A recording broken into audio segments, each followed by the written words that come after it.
2025-ci ilin 5-6 aprel tarixlərində Gürcüstanın Rustavi International Motor Park trekində keçirilən Georgian Drift Series turniri Azərbaycan üçün qürurverici anlarla yadda qalır. Yarışda ölkəmizi Ceyhun Süleymanov, Fərid Quliyev, Elçin Məmmədov, Pərviz Əzizov, Xəyal Ağcabəyli və Rəhman Şıxəliyev təmsil ediblər.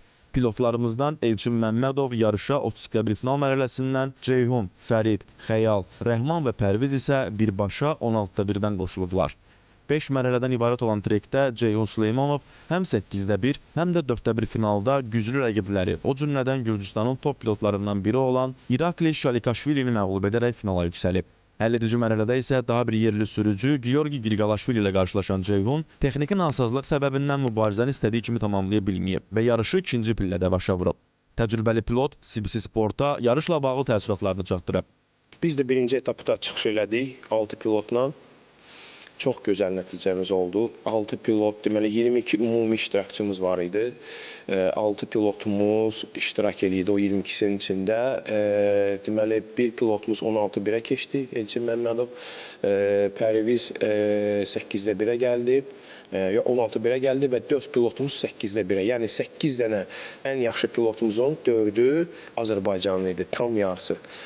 Əsas hədəfimiz, mən ona inanıram, tam əminliklə bilirəm ki, o gün gələcək, o podiumda 1 yox, 2 yox, ola bilər ki, podiumun hamısını biz zəbt edəyik. Yəni, Gürcüstan bir, necə deyim, tramplindir bizim üçün. Yəni, Gürcüstanda biz pilotlar olaraq müxtələşdik, Gürcüstanda biz ingilis dilində bir termin var, bacarığımızı artırdıq və inşallah mən inanıram ki, bizim kifayət qədər Avropada və dünya səviyyəsində çıxış elə biləcək pilotlarımız var.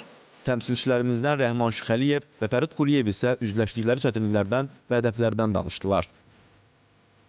Maşın yarışlarından başa çıxan adamlar bilir ki, bu ucuz idman növü deyil, bahalı idman növüdür. Yəni çalışarıq ki, hamısına gedək. Ən azından, belə deyək, orada bizim optumuz, səviyyəmiz də qalxır. Bacarığımız da orada təkmilləşir.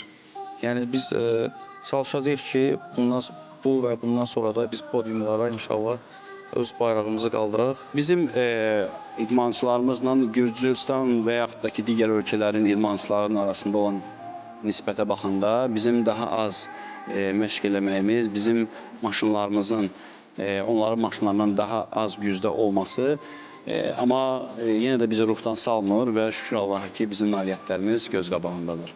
Bu nəticələr bir daha göstərir ki, Azərbaycanda drift idmanı beynəlxalq səviyyədə inkişaf edib və böyük potensiala sahibdir. Qeyd edək ki, Gürcüstan çempionatının növbəti seriyası 26-27 apreldə paytaxt Tiflisdə reallaşacaq.